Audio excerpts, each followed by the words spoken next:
오늘 광고에서 보았던 것처럼 지난주 이렇게 저희 교회에 두 가지 아울리치가 있었습니다. 우리 60분의 우리 성도님들, 특별히 의료 선교팀들, 저희 교회 의사분들과 또 많은 청년들이 캄보디아에 또 아울리치를 다녀왔습니다. 들어보니까 정말 성령의 폭발적인 은혜가 있는 귀한 시간들이었다는 이야기를 들었습니다. 그리고 저도 저희 차세대들과 또 우리 성도님들과 함께 이스라엘 성지 탐방을 다녀오게 되었습니다. 여러분들 많이 기도해 주시고 또 관심을 가주셔서 감사를 드리고요. 이번에 특별히 저희 교회 협력 선교사님이신 우리 선교사님의 가이드를 받으면서 이스라엘 전역을 다니면서 너무나 큰 은혜의 시간이었습니다.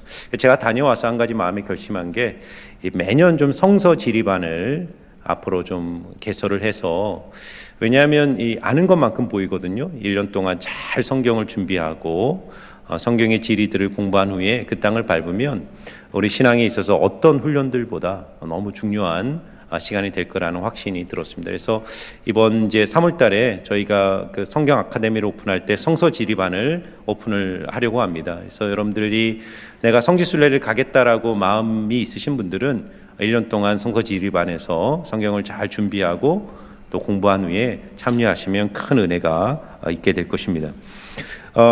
여러 곳을 방문했는데 특별히 기억에 남는 곳이 그 예수님께서 첫 번째 기적을 행하신 갈릴리 가나였습니다. 물을 포도주로 바꾼 첫 번째 이적의 사건이 있었던 곳이죠. 그곳에서 이제 선교사님이 그 가나의 혼인잔치와 관련된 재미있는 일화 하나를 저희에게 소개시켜 주셨습니다. 제가 그것을 여러분들과 좀 나누고 싶은데요. 영국 캠브리지 대학의 한 강의실 안에 학생들이 시험을 치르기 위해 앉아 있었습니다. 그 시험 문제는 한 문제였는데, 예수님이 가나의 혼인잔치에서 물로 포도주를 만드셨던 기적을 신학적으로 서술하라, 이제 이런 질문이었습니다. 대부분의 학생이 빼곡하게 신학적 의미들을 기술하고 시험 답안을 작성한 후에 모두 제출하고 밖을 다 나갔는데, 유일하게 한 명의 학생이 아무것도 쓰지 않은 채 가만히 앉아서 창밖을 멍하니 바라보고 있었습니다. 이 학생이 누굴까요? 후에 훗날 영국의 위대한 시인인 바이런이라는 학생이었습니다. 교수님께서 바이런에게 너 시험 답안을 작성하지 않으면 너는 낙제점을 받게 될 것이다라고 경고했습니다. 시험 종료를 몇 분 앞두고 이 바이런은 딱 한 문장으로 답안을 딱 적고 시험지를 제출하고 나갔습니다. 이 바이런이 쓴 한 문장의 이 답안은, 그 시험지에는 이렇게 써 있었습니다. 잘 들어보세요. 수줍은 물이 자기 주인을 만나니 얼굴이 붉어졌더라. 너무 멋있는 표현이죠. 수줍은 물이 자기 주인을 만나니 얼굴이 붉어졌더라. 바이런은 이 한 문장으로 최고의 점수를 받았다고 합니다. 그러면서 선교사님께서 저희들에게 주신 말씀이 있었어요. 물을 창조한 주인을 만나서 포도주로 변화됐다면, 우리 인생을 창조하신 그 참된 예수님을 만나면 어찌 우리의 인생이 변화되지 않을 수 있겠습니까? 예수님을 만나는 인생마다 수많은 변화들을 경험하게 됩니다. 근데 그 많은 변화 중에 가장 혁명적 변화 중에 하나가 뭐냐면, 염려하는 인생이 기쁨을 누리는 인생으로 변화되게 된다는 사실입니다. 여러분, 성경에서 포도주는 하나님이 주시는 기쁨을 상징합니다. 예수님이 이 땅에 오셔서 왜 갈릴리 혼인잔치에서 물을 포도주로 바꾸는 사건을 첫 번째 기적으로 행하셨을까요? 그것은 예수님을 만날 때, 참 신랑이신 예수님과 내 인생이 결합될 때, 물처럼 소망 없던 우리의 인생이 하나님이 주시는 기쁨과 평강이 넘치는 삶으로 변화될 것이라는 것을 상징적으로 이 사건은 우리에게 보여주고 있는 것입니다. 오늘 본문을 통해 예수님은 우리에게 두 가지를 말씀하십니다. 염려로 사는 인생의 어리석음과 믿음으로 사는 인생의 지혜로움을 생각해 보라는 것입니다. 오늘 말씀을 통해 여러분 모두가 인생의 염려를 극복하고 믿음을 통해 하나님이 주시는 참된 기쁨을 누리시기를 주의 이름으로 축원합니다. 첫 번째, 염려로 사는 인생의 어리석음에 대해 주님은 25절에 우리에게 이렇게 말씀하십니다. 우리 같은 목소리로 함께 오늘 말씀을 읽겠습니다. 그러므로 내가 너희에게 이르노니 목숨을 위하여 무엇을 먹을까, 무엇을 마실까, 몸을 위하여 무엇을 입을까 염려하지 말라. 목숨이 음식보다 중하지 아니하며 몸이 의복보다 중하지 아니하냐. 아멘. 자, 예수님은 염려라는 감정에 대해서 지금 말하는 게 아닙니다. 이 감정이라는 것은 어쩔 수 없어요. 우리가 인생을 살면서 염려가 없는 사람은 없습니다. 인생의 문제나 어려움이나 인생의 여러 가지 고통에 직면할 때 감정, 염려라는 감정은 반드시 발생되게 되어 있습니다. 근데 예수님이 지금 오늘 본문에서 그냥 염려하지 말라는 것이 아니라 아주 이해하기 어려운 심오한 말씀을 하세요. 몸을 위하여, 목숨을 위하여 무엇을 먹을까 마실까 염려하지 말고 몸을 위하여 무엇을 입을까 염려하지 말라. 목숨이 음식보다 중요하고 몸이 의복보다 중요하지 아니하느냐라고 묻고 계십니다. 예수님이 지금 말하고 싶은 것은 무엇일까요? 인생의 본질적 고민을 하라는 것입니다. 정말 우리가 고민해야 될 것이 무엇인가? 인생을 살면서 우리가 붙들고 씨름해야 될 인생의 본질적 목표가 무엇인가를 고민하라는 것입니다. 여러분, 지지난주에 제가 이 전 본문을 가지고 설교할 때 여러분 기억나십니까? 예수님은 의도적으로 두 가지 삶을 비교하였습니다. 하늘의 보화를 쌓는 삶과 이 땅의 보화를 쌓는 삶. 좋은 눈과 나쁜 눈. 하나님을 주인으로 섬기는 삶과 물질을 주인으로 섬기는 삶. 이 두 가지 삶을 제시하면서 인생의 갈림길에서 한 가지를 선택하라고, 거기에 집중하라고 주님은 우리에게 요구하셨어요. 성도란 하늘의 보화를 쌓기 위해 하나님께 집중하는 삶을 살도록 부름을 받고 있다는 거예요. 그래서 마태복음 6장을 보면 예수님이 이렇게 염려의 문제, 물질에 대한 문제를 하신 후에 6장 34절에 이렇게 결론을 내립니다. 다 같이 한번 읽어볼까요? 그런즉 너희는 먼저 그의 나라와 그의 일을 구하라. 그리하면 이 모든 것을 너희에게 더하시리라. 아멘. 무슨 말입니까? 하나님께 집중하고 하나님의 나라를 사모하고 거기에 너희의 인생을 집중하면 하나님 우리의 인생의 모든 문제들은 주님이 책임져 주시겠다는 거예요. 근데 사탄의 전략은 무엇입니까? 우리의 인생을 본질에서 멀어지게 하고 비본질에 붙들려 살게 하는 것입니다. 목숨이 중요하고 몸이 중요한데 먹는 것, 입는 것, 마시는 것에 인생의 전부를 쏟으며 그렇게 비본질적인 것에 인생을 소진하며 살아가게 하는 거예요. 그것이 바로 염려하는 삶입니다. 그래서 염려라는 이 단어는 헬라어로 메리스라는 단어인데 이 염려의 그 어원적 의미는 분열되다, 나누어지다 이런 뜻입니다. 다시 말해서 염려는 나누어진 마음을 의미하는 거예요.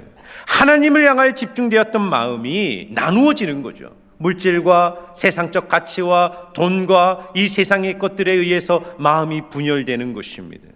왜 그렇습니까? 현실을 살면서 눈에 보이지 않는 하나님을 믿고 의지하는 것보다 눈에 보이고 손에 붙들고 있는 세상적 가치가 더 확실해 보이기 때문입니다.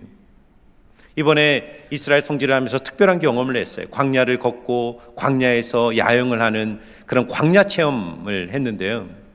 제가 이스라엘에서 광야를 걸어보니까 이스라엘 백성들의 마음이 조금은 이해가 됐어요. 출애굽한 이스라엘 백성들이 왜 광야에서 모두 심판을 받아 멸망을 당합니까? 그들은 광야에서 40년 동안 불평하고 염려하다가 심판을 받은 거예요. 그들은 매일매일 하나님이 공급하시는 만나를 먹었습니다. 불구름과 기둥기둥으로 현존하시는 하나님의 임재를 날마다 경험했어요. 근데 그런 놀라운 은총 속에서도 그들은 염려를 멈추지 않았어요. 눈에 보이지 않는 하나님을 붙드는 것보다 눈에 보이는 금송아지를 만들고 그 금송아지를 숭배하는 거예요. 하나님이 가라하신 보이지 않는 가나안 땅이라는 그 비전보다 그들이 경험하고 밟고 누렸던 애굽이라는 옛 생활을 더 그리워했던 것입니다. 이스라엘 백성들의 마음은 가나안과 애굽, 하나님과 우상이라는 그 사이에서 마음이 분열되고 나누어져서 갈라져 있었던 것입니다. 여러분, 오늘 우리는 그렇지가 않습니까? 우리가 하나님을 믿는다고 고백하면서도 우리의 마음은 하나님이 아닌 다른 것에 의해 우리의 마음은 갈라지고 분열되어 있지는 않습니까? 오늘 예수님은 이 분열된 마음, 곧 염려에 붙들린 마음으로 이룰 수 있는 것은 아무것도 없다는 사실을 너희들이 깨달아야 한다는 거예요. 그러면서 27절과 29절을 통해 염려로 사는 인생의 한계에 대해서 이렇게 말씀하십니다. 자, 27절과 29절 말씀을 우리가 뜻을 생각하면서 한 목소리로 읽겠습니다. 같이 읽습니다. 너희 중에 누가 염려함으로 그 키를 한 자라도 더할 수 있겠느냐. 29절입니다. 그러나 내가 너희에게 말하노니 솔로몬의 입은 영광으로도 입은 것이 이 꽃 하나만 같이 못하였느니라. 아멘. 누가 염려함으로 그 키를 한 자라도 자라게 할 수 있느냐라고 말씀하십니다.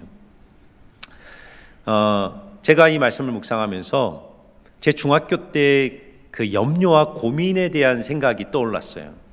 제가 중학교 1학년, 2학년 올라갔을 때 제 마음을 붙들고 있었던 큰 염려가 있습니다.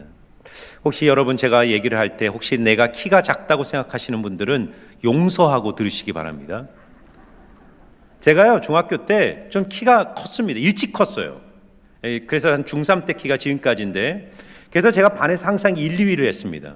공부가 1, 2위가 아니라 키가 항상 1위 아니면 2위였어요.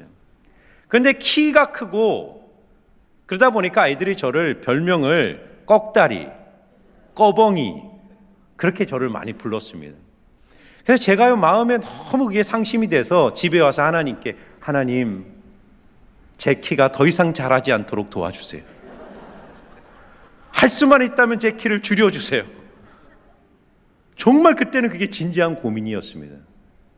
근데 지금을 생각해 보니까 얼마나 어리석은 생각입니까? 키가 크니까 얼마나 좋아요. 근데 제가 이 말을 왜 드리냐면, 우리가 그렇게 부질없는 것을 가지고 염려하며 인생을 사는 것입니다. 하나님을 잃어버리고 하나님께 집중하지 않으면 비본질적인 것들의 마음을 빼앗긴 채 염려하며 근심하며 살아가는 거예요. 우리의 인생의 생사화복이 하나님의 두 손에 있습니다. 믿으십니까? 그분께서 모든 것을 결정하시는 거예요. 그런데 인간은 어리석게도 하나님을 의지하기보다 먹는 것, 입는 것, 이 세상적 가치를 통해 내 인생의 목숨과 내 인생의 귀중한 몸을 무엇인가를 이루려고 몸부림치며 살아가고 있다는 거예요. 예수님이 들의 백합화에 대한 이야기를 하실 때 그 들의 백합화가 바로 이 꽃입니다. 이번에 이스라엘 가니까 선교사님이 예수님이 말씀하신 들의 백합화가 바로 이 꽃이라는 거예요. 아네모네라는 꽃입니다. 그래서 우리가 생각하는 릴리, 영어로 릴리, 그 하얀 백합이 아니라 이 이스라엘 땅에 가면 모든 들판에 저렇게 아주 빨갛고 아주 찬란한 빛깔의 저 아네모네 꽃이 들판을 덮고 있습니다. 그러니까 예수님이 지금 솔로몬이 모든 영광으로 입은 것과 이 들풀, 들에 난 이름 없는 이 들풀의 영광을 비교하면서 솔로몬이 자신이 가진 부와 권력과 능력을 동원하여 입은 것으로도 이 들풀의 영광과 비교할 수 없다는 거예요. 여러분 잘 보세요. 이 세상에 권력과 돈을 가진 사람들이 그 많은 돈과 부와 권력을 가지고 행하는 게 뭐죠? 다는 아니겠지만 많은 사람들이 명품으로 자기를 치장하고 보석으로 자기를 치장하고 세상적 가치와 세상적 화려함으로 자기의 인생을 휘감으며 살아가고 있어요. 왜 그런 일이 벌어지죠? 에덴 동산에서 하나님께 선악과를 따먹고 범죄하자 인간에게 나타난 가장 첫 번째 형상은 자신이 벌거벗었다는 사실을 발견하게 됩니다. 인간의 하나님의 영광이 떠나버리자 인간에게 남은 것은 너무나도 부끄러운 인간 존재의 수치였어요. 그래서 아담과 하와는 무화과 나무 잎으로 자기를 가렸고 그 아담의 원죄를 물려받은 모든 인간은 그 존재의 영광을 회복하기 위하여 끊임없이 세상적 가치로 자기를 치장하는 거예요. 예수님, 그것이 바로 솔로몬의 영광이라는 거예요. 솔로몬이 나중에 헛되고 헛되다라고 말했던 이 세상의 세상적 가치로 자기를 아무리 영광스럽게 포장해도 들풀에 하나님이 기르신 그 들풀의 꽃의 영광만도 못하다라고 말하는 것입니다. 이번에 저희가 베들레헴에 숙소가 있어서 마지막 날 떠나오기 전에 마지막으로 갔던 곳이 헤로디움이라는 바로 이 헤롯 대왕의 무덤이었습니다. 저기서 우리가 이제 저 뒤가 베들레헴이라는 마을이 보이고요.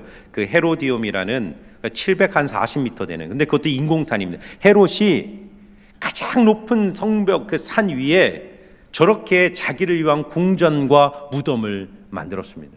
근데 우리가 가보니까 참 정말 대단한 게 뭐냐면요, 저 베들레헴이나 예루살렘은 광야거든요. 물이 없습니다. 근데 저렇게 높은 곳에 가보니까 이제 유적터지만 정말 지금 초호와 사우나가 다 있는 거예요.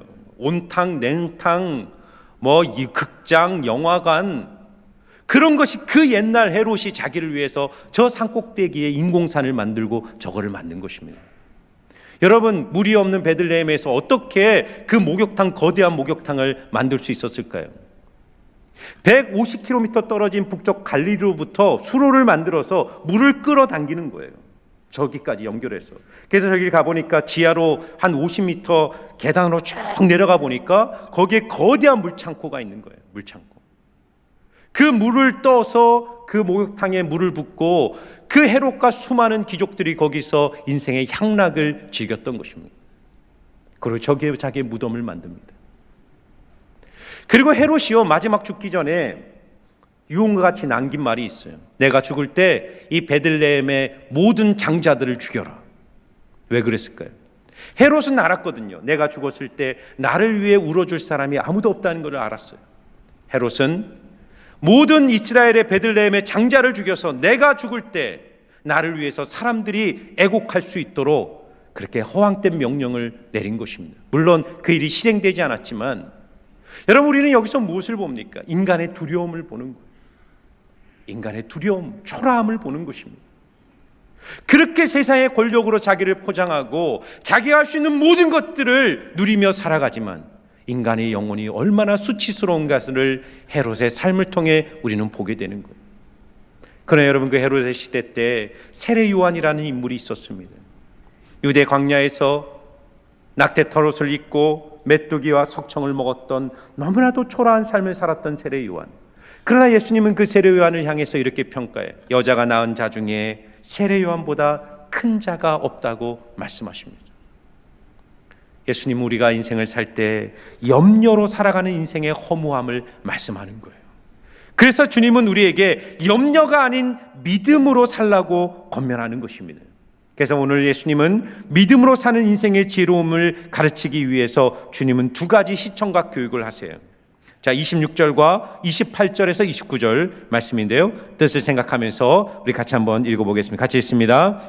공중의 새를 보라. 심지도 않고 거두지도 않고 창고에 모아 들이지도 아니하되 너희 하늘 아버지께서 기르시나니 너희는 이것들보다 귀하지 아니하냐.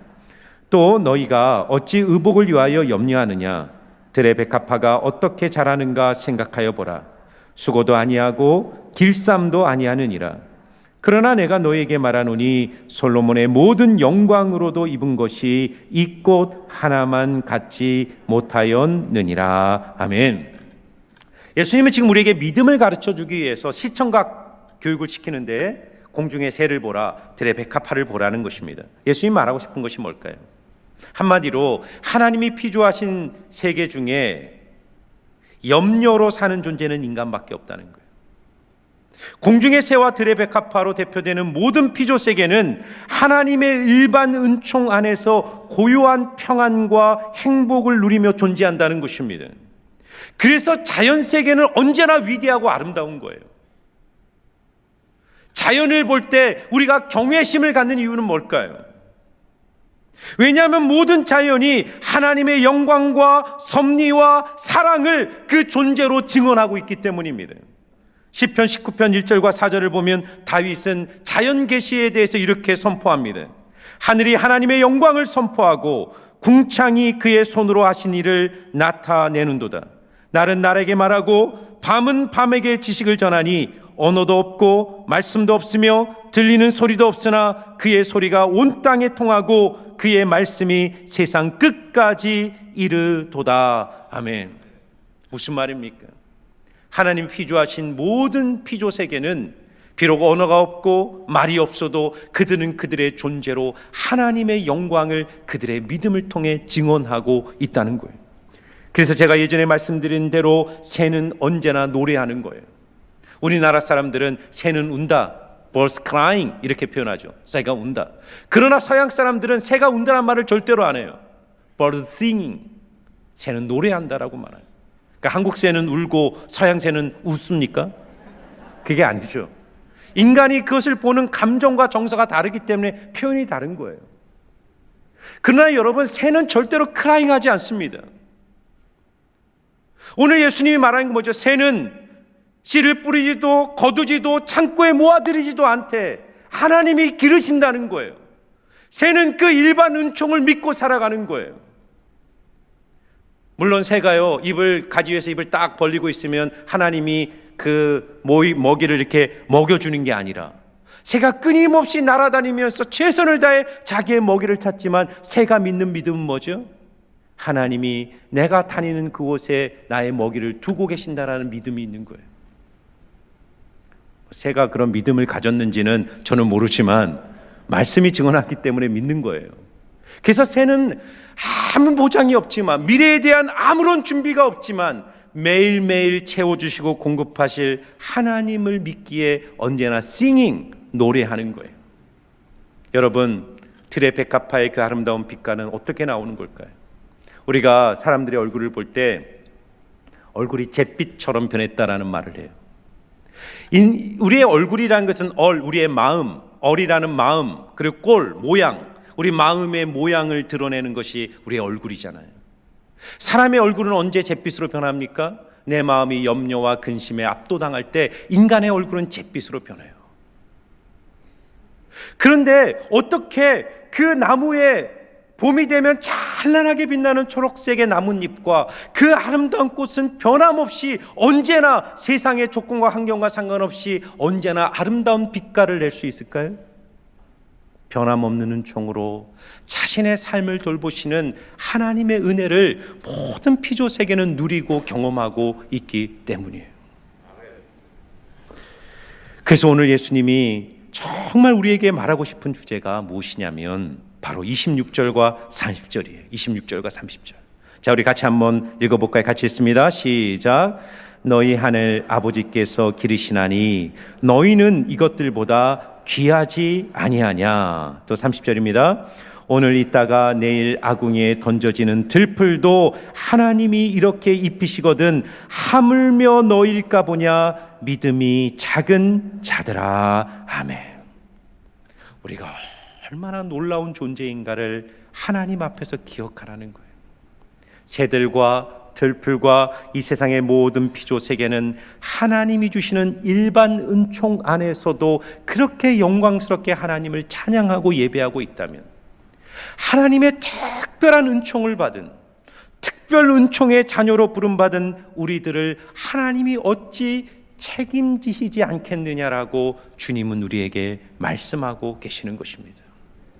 로마서 8장 32절에 그래서 바울은 우리에게 이렇게 말합니다. 같이 읽겠습니다. 자기 아들을 아끼지 아니하시고 우리 모든 사람을 위하여 내주시니가 어찌 그 아들과 함께 모든 것을 우리에게 주시지 아니하겠느냐. 아멘. 믿으십니까? 특별 은총이 뭐죠? 우리가 죄인일 때, 원수일 때, 심판을 받아 마땅할 때 하나님이 자기 아들을 우리를 위하여 내어주심으로써 우리에 대한 자기의 사랑을 확증해 주셨다는 거예요. 그 사랑을 받은 존재가 바로 우리라는 거예요. 그런데 아들을 주신 그 하나님이 우리의 인생의 필요, 우리의 인생의 문제, 아픔을 해결해 주시지 않겠느냐. 그래서 예수님의 결론은 뭐죠? 믿음을 가지라는 거예요. 믿음을 가져라. 염려하지 말고, 염려의 모드로 인생을 살지 말고 기도의 모드로 인생을 살라는 거예요. 아무것도 염려하지 말고 모든 일에 너희 구할 것을 감사함으로 하나님께 아뢰라는 것입니다. 오늘 예수님이요, 믿음이 없는 자들이라고 말하지 않아요. 믿음이 작은 자들이라는 거예요. 여러분, 우리에게는 두 가지 믿음이 필요해요. 하나는 구원 받는 믿음, 두 번째는 구원을 누리는 믿음이에요. 예수님께서 나를 대신하여 십자가에 죽으셔서 나를 위하여 죽으셨다는 사실을 믿는 믿음, 첫 번째 믿음이에요. 그러나 주님, 우리가 더 큰 믿음을 갖기를 원했습니다. 히브리서 11장 6절을 보면 믿음이 없이는 하나님을 기쁘시게 못하나니 하나님께 나아가는 자는 반드시 그가 계신 것과, 이 첫 번째 믿음이죠. 하나님이 계신 것을 믿는 것. 그리고 두 번째는 뭐죠? 또한 그가 자기를 찾는 자들에게 상 주시는 이심을 믿어야 할지니라. 아멘. 주님, 우리를 구원하셨을 뿐만 아니라 구원하신 당신의 자녀를 책임져 주시고, 우리가 그분을 믿음으로 붙들 때마다 우리가 기대하는 것 이상으로 풍성히 채워주시는, 상 주시는 하나님을 믿어야 한다라고 말씀하고 있습니다. 이번 성지순례에서 가장 기억에 나는 순간은 광야 체험이었어요. 이스라엘 남방에 이 네게브라는 광야가 있거든요. 이스라엘 국토의 절반 이상을 차지하는 거대한 광야입니다. 이 네게브 광야를 1박 2일 동안 야영을 했고요. 야영을 하기 전에 2시간을 우리 팀원들과 함께 그 광야를 걸어봤습니다. 지친 몸으로 그 네게브 광야 한가운데 야영을 하기에 들어갔는데 우리를 기다리고 있는 텐트는 너무 초라했어요. 이 군대 막사와 똑같았습니다. 그래서 한 20명, 30명이 한꺼번에 들어가서 이제 어깨를 딱 그냥 붙이고 자야만이 겨우 잘 수 있는 그런 텐트가 우리 앞에 딱 있는 거예요. 그나마 우리가 숫자를 세면 26명이니까 어깨를 딱 붙이고 자면 겨우 24명이 들어가고 2명은 텐트 밖에서 자야 되더라고요. 그런데 참 당황스러운 것은 그 텐트마저도 우리가 예약을 안 해서 텐트가 없다는 거예요. 광야 한복판에서 완전히 미아가 돼버린 것이에요. 그런데 참 놀라운 것은요, 그 광야에서 하나님께서 놀라운 것으로 우리를 위하여 예비하신 은혜를 경험하기 시작했어요. 한 시간이 30분이 지났을 때 자리가 없다라고 그렇게 버팅기던 그 관리인이 우리를 그 텐트 뒤편으로 이렇게 돌아서 갔는데, 우리가 원래 들어가야 되는 텐트보다 한 2배 넓은 그런 텐트가 하나 딱 준비되어 있는 거예요. 그러니까 여러분 생각해 보세요. 한국에서 침대에서 편안히 자다가 그 더러운 매트리스 짜고 나는 딱 보는 순간 살짝 마음에 짜증이 생겼는데 갑자기 엄청난 감사가 넘치는 거예요. 하나님 감사합니다. 하나님 찬양합니다. 그리고요, 더 놀라운 것은요, 그 광야에서 쏟아지는 밤하늘의 별빛을 보게 됐어요. 한국에서는 절대로 볼 수 없는 밤하늘의 별빛. 그 뒤에 작은 언덕이 있었거든요. 그 언덕 위에 올라가서 우리가 성찬식을 했습니다. 밤하늘의 별을 보면서 함께 성찬식을 하고, 또 아침에는 떠오르는 태양 앞에서 함께 모여 하나님을 찬양하고 새벽 예배를 드렸습니다. 그러면서 깨닫는 것이 있어요. 광야가 은혜구나. 아무것도 공급되지 않는 그곳에 정말 하나님이 주시는 은혜가 있는 곳이 광야구나. 그러면서 시편 8편이 생각이 났어요. 주의 손가락으로 만드신 주의 하늘과 주께서 베풀어 주신 하늘의 별과 달을 내가 보오니 사람이 무엇이간데 주께서 저를 생각하시며 인자가 누구이기에 주께서 저를 돌보시나이까. 여러분, 다윗이 그 사막에서 쏟아지는 수많은 별, 무한한 우주를 보면서 그의 마음을 압도하는 한 가지 생각이 있었어요. 이 거대하신 하나님이 이 나같이 초라한 인생을 왜 생각하실까? 왜 나를 돌보실까? 왜 나 때문에 고민하시고 왜 나를 위해서 끊임없이 일하실까? 그 생각을 할 때 이게 가늠이 안 되는 거예요. 그래서 다윗은요, 하나님을 찬양하는 거예요. 여러분, 우리가 어떤 인생입니까? 하나님의 하나밖에 없는 아들 예수를 우리를 위하여 내어주시기까지 사랑하신 하나님의 자녀예요. 우주를 창조하신 그 무한하신 하나님이 여러분의 아버지 되시는 하나님이십니다. 그러므로 여러분, 두려워하지 마시고 염려하지 마시고 걱정하지 마십시오. 주님이 여러분의 인생을 책임져 주실 것입니다. 저는 어제 인터넷을 읽으면서 염려에 대한 재미있는 글을 보았어요. 염려는 하나님이 마침표를 찍은 그 자리에 내가 물음표를 던지는 것이다. 하나님이 마침표를 찍은 그 자리에 내가 물음표를 던지는 게 염려라는 거예요. 무슨 말입니까? 우리의 인생을 향한 하나님의 마침표가 뭐죠? 너는 내 자녀다. 나는 내 아버지다. 내 인생은 내 손에 있다. 내가 너를 책임지겠다라는 것이 성경을 통해 내 인생에 주님이 찍으신 마침표입니다. 믿으십니까? 그런데 우리는 환경을 보면서 염려하는 거예요. 정말요, 하나님? 정말 그런가요? 여러분의 마음에 있는 모든 물음표를 지워버리시고 말씀 안의 마침표에 여러분의 믿음의 마침표를 찍으시기를 주의 이름으로 축원합니다. 우리 같이 한번 오늘 주신 말씀을 생각하면서 우리 하나님께 기도하는 시간을 가졌으면 좋겠습니다. 우리의 인생에 많은 염려거리가 있죠. 염려를 안 할 수는 없습니다. 그러나 염려는 가장 큰 불신앙이에요. 내 인생에 하나님이란 존재가 없다는 것이 바로 염려예요. 염려. 실천적 무신론입니다. 신학적으로는 하나님이 있다고 믿어도 내가 염려하며 산다는 것은 내 아버지 되신 하나님을 내가 인정하지 않는 거예요. 염려라는 감정이 내 마음에 밀려올 때 들의 백합화도 입히시고 공중의 새도 먹이시는 그 하나님을 믿음으로 붙드시기를 주의 이름으로 축원합니다. 이제 기도했으면 좋겠어요. 주님, 염려로 살지 않고 믿음으로 살겠습니다. 큰 믿음으로 하나님이 내 인생에 예비하신 모든 은혜를 취하며 풍성하고 영적으로 부유한 삶 살겠습니다. 오늘 주신 말씀 마음에 붙들고 우리 각자 주신 음성을 가지고 주님의 음성을 묵상하며 여러분의 입술로 하나님 앞에 결단하며 기도하며 나갑니다. 우리 같이 기도하겠습니다.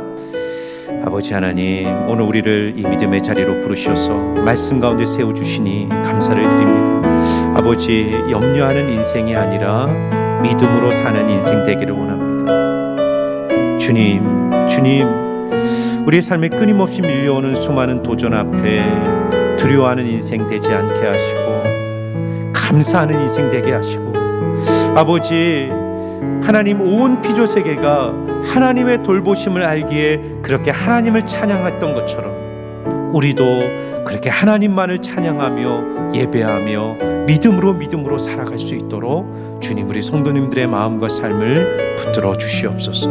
감사를 드립니다. 하나님, 믿음으로 살기를 원합니다. 우리의 염려를 내려놓고 우리의 모든 삶을 눈동자같이 지켜주시고 우리가 구하는 것 이상으로 가장 좋은 곳으로 공급해 주시는 하늘 아버지를 온전히 바라보며 믿음으로 살아가게 하여 주시옵소서. 감사를 드리며 예수님 이름으로 기도하옵나이다. 아멘.